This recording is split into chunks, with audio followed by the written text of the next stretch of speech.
is young adults? Well, it depends who you ask. In the Episcopal Church, from a national perspective, they consider young adults to be 18 to the 30s. They don't say specifically. But on a wider bridge, on a wider scale, when you're going to actually a lot of these churches who actually have, sort of thriving young adult groups, what you end up seeing is more 20s to 30s, okay? And the reason why we do that is so you can see there's a web page, you can go there for resources, and they have this video, which is kind of neat. On the National Episcopal Church website, you'll see that there's lots of resources for folks that are looking for resources. So what you heard, and I'm sorry, what was your name again? Lisa Johnson? Lisa. So Lisa, you mentioned that there's like this 18 to 30 group, and then there's the 20 to 30s, and how you're actually older. In your 30s. And so what we're finding, and you're seeing that a little bit in this diocese as well, is that you're seeing sort of an 18 to 30 group starting to evolve at the diocesan level, because it's sort of like the Episcopal Church mandate or whatever. But the reality is, though, when you're working in parish ministry, what you end up seeing is that for the most part, I mean, there are exceptions. For the most part, your 18-year-olds, once they leave high school, a lot of them are going away to college, okay? And a lot of them are away a big chunk of the year, okay? And in those colleges, some of them may have campus ministries, okay? So there's also a big push within the Episcopal Church around the campus ministry side and whatnot, okay? What we also find is that a lot of those kids in college are also still pretty financially dependent on their parents. So there's still a strong connection to the family and whatnot, okay?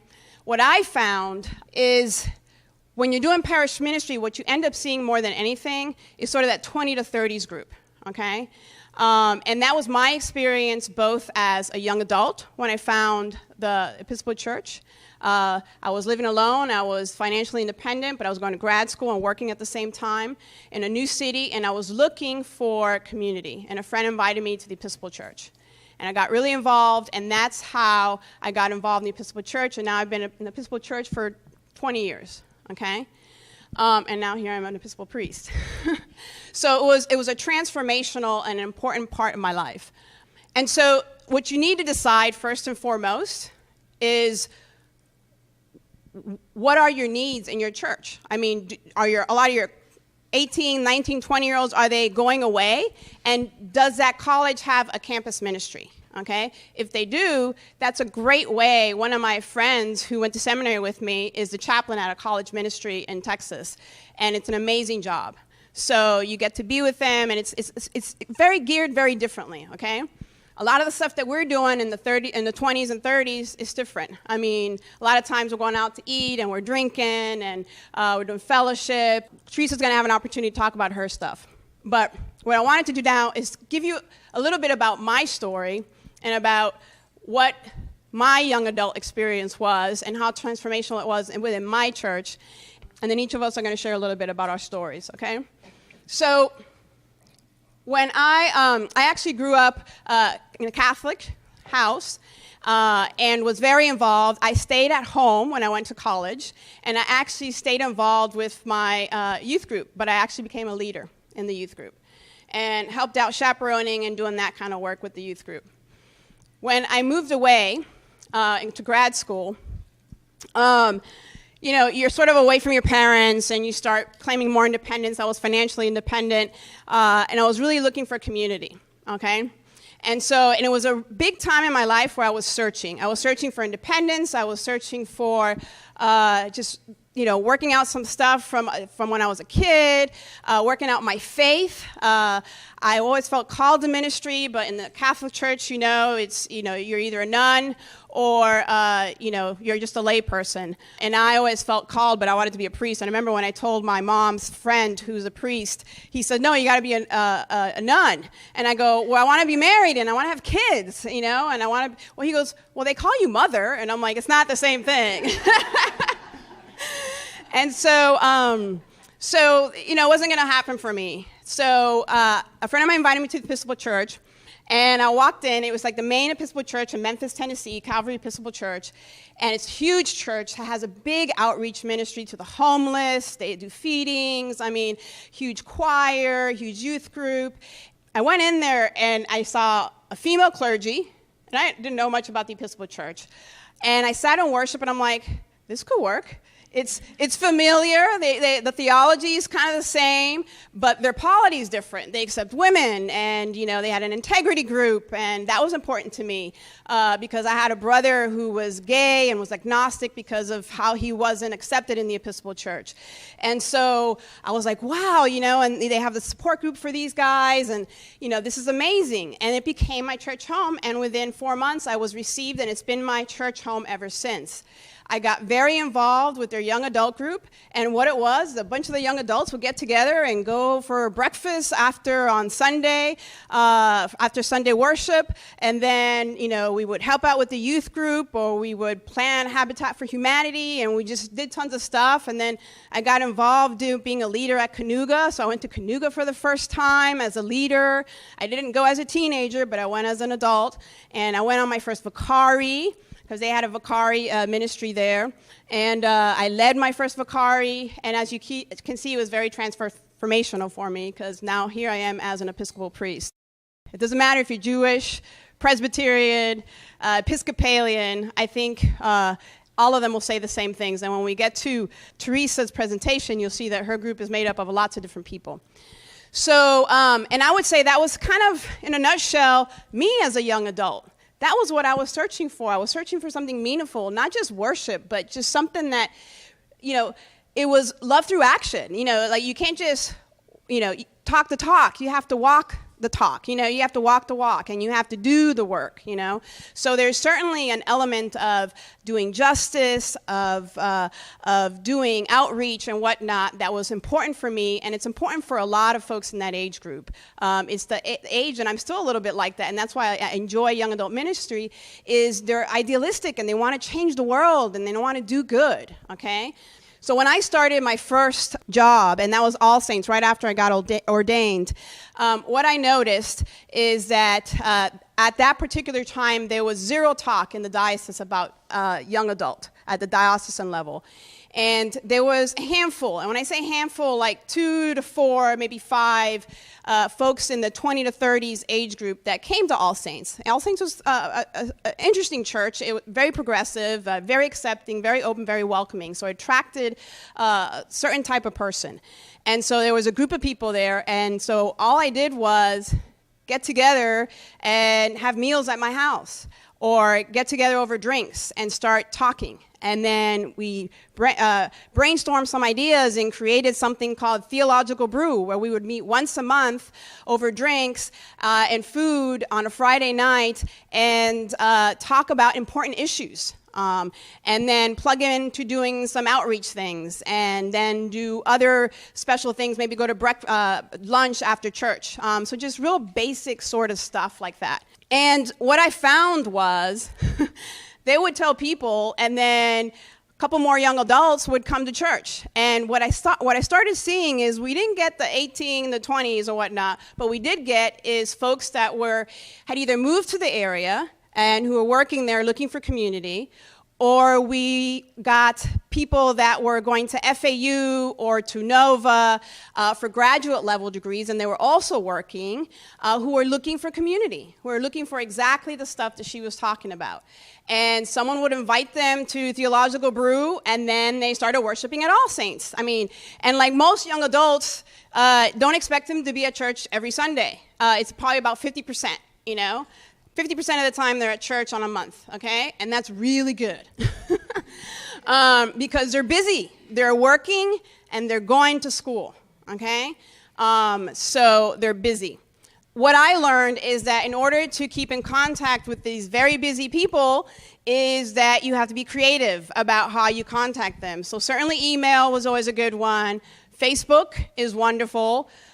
Twitter was a huge success in our group, more than Facebook. And, constant contact, sending those emails and whatnot.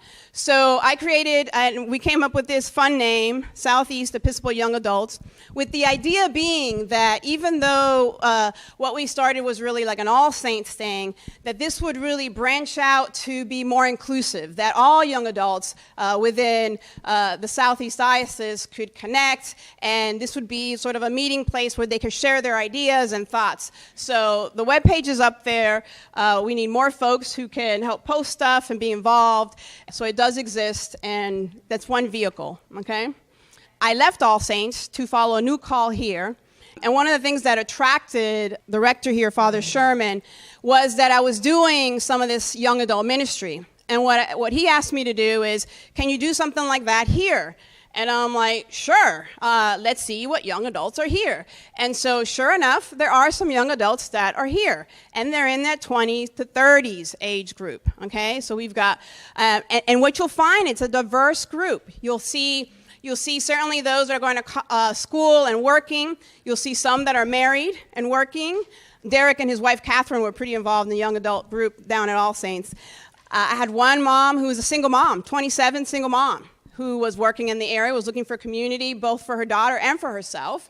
And then there was another single mom. And so sometimes I would watch the kids so they too can go out to Theological Brew, and then sometimes someone else would watch the kids so I could go. And so, you know, it became this community of people that worked together. And so this group of 5 ended up becoming a group of ultimately 25 people. Do all 25 people come to every event? Absolutely not. But we essentially get 5 to 10 people going out to East Theological Brew if they had time or whatnot. So we formed a community, and that's the way it starts. You know, I think if you feed people and you get together and you have good discussion, that's one good step of getting the group together. Okay? So what do I do to start it here? What I've started doing is just looking in the database, who are their young adults, who sort of fits in that category, and start forming relationships, building community with them, getting them plugged in, and get together, start the conversation. And then they essentially start inviting more people. So we're really sort of kicking off here in January with sort of like an epiphany party with a new thing. And I'm inviting the young adults to come to my house for a potluck. And we're going to sort of kick it off from there, the ministry. And that's the way you do it. You just got to start finding who are the people are there who are interested. And at least that's what worked for me. Okay? We've got a little skit for you. Angela, one of the things that I notice from new people that come to All Saints is you ask them, how did you find All Saints? And the majority of them say the website. Have you put anything on the actual church website to kind of try to bring in younger adults? Not yet. We're in the process of actually completely redesigning our website. That's the other thing. They liked my IT background when I came here. And one of the first things I told them is, for the church this size and with all that's happening here, you need a new website. I mean, it's got great information, but visually it's like, it wasn't pretty. So we're in the process of redesigning that. We're also redesigning, like, they didn't have email marketing. They sent out this one email that was also pretty horrific in terms of information. So sort of, you know, doing constant contact, redesigning all that kind of stuff, making it, I mean, there is an element of this, the kids today, the young adults of today, we're growing up in a very visual world, and so that's what grabs people. And if you canvass anybody, all the new people coming to your church nowadays, I would say 80 to 90% of them found you on the internet. Yeah. Okay? There was one couple that came here, and they said, we found St. Gregory's website, and there was a video there about why people come here, and it touched them so much that they came here. So if you're not doing that kind of work, you know, we'll get to that in more detail, but yes, definitely. All right, and so we're now going to do a little skit. I'm 58 years old, all right? I'm learning IT stuff, but I don't have it yet. And as most of you know, you can show a 7-year-old and they'll say, well, just push there or just push here. So I'm learning it. And it's really good to be aware of your limitations as you're learning. What to do and what not to do when you see a young adult at your church. So I am a person that thinks they're really hip, okay? And I'm in church and we want to attract young adults into the church. Look, there's a young adult over there. Oh my God, let's go talk to her. Hey, So, hi, how old are you? I'm 33. Okay, don't do that. That's not what you do. Okay. Instead, you say, what did you think of the service today? Don't ask people how old they are. So I'll ask you, how old do you think I am? Yeah. 33. All right, so how old? What'd you say? What? 33. Okay, I'm 42. So, I mean, looks can be deceiving, okay? People tell me all the time I do not look 42, okay? That I look a lot younger. So my point being is a young person can actually be older and vice versa. So just be careful with that. So what's your name? Teresa. Teresa, so are you new here? I've come a few times, actually. Okay, so instead of are you new here,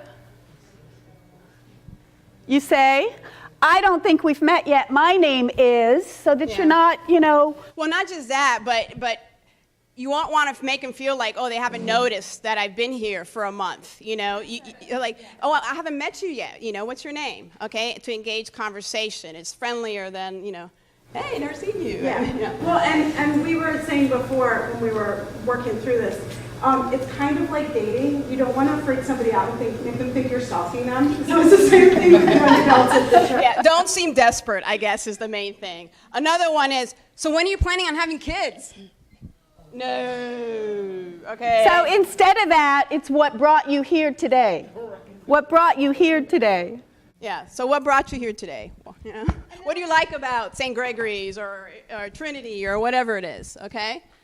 I found this one to be really funny. Have you met the other young adult here? No. Yeah, no. Okay. And then also to avoid, what do you do? What year in school are you? Oh, yeah, I've been out of school for 10 years. Right. Also not a good one. So what's nice about this sheet, it's that it has some alternatives to some of the things you don't want to say and scare folks away, okay? A lot of us, at least in our churches, are very anxious to start stuff, and when you see a new person, you're like, oh my gosh, look, it's a young person, let's go talk to them. Just be careful and don't make them feel like, oh my gosh, this place is creepy. So just let's not do that, okay? Yes. Well, I just wanted to make a comment because our father is very aggressive, so I'm not going to say he's very aggressive when young people come in. But I do think it is effective. He will expect one of the young adults to approach and introduce ourselves, and so he will specifically tell us, this person is new, go, Which is a nice way to, it can be a nice way to engage. That's, at our church, they do the same thing. So they're not running up to the young adult, but they're running to me and going, they're about to leave, run after them. Yeah, That's right. So Go get them and reel them in. That's right. generally what we did at All Saints too. The welcome committee kind of knew when a young person came in, oh, welcome, and they give them stuff because the new person came in, and then they come to me, or they would come to Derek or some of the other who had been going to church. I'm like, hey, can you go talk to that person? Because they look like, they just came here for the first time and they're looking to connect with a younger crowd. And I'm like, okay, so we go. I'm like, hey, how are you? What brought you here? What'd you think of the service? And just spark up a conversation. And if you're looking to connect, we've got a group that meets. You don't even have to mention that it's a young adult group, and just invite them. We've got these really neat events if you're looking to connect and whatnot. So be genuine. Be friendly and welcoming without the creepy factor. Is the general rule of thumb, okay?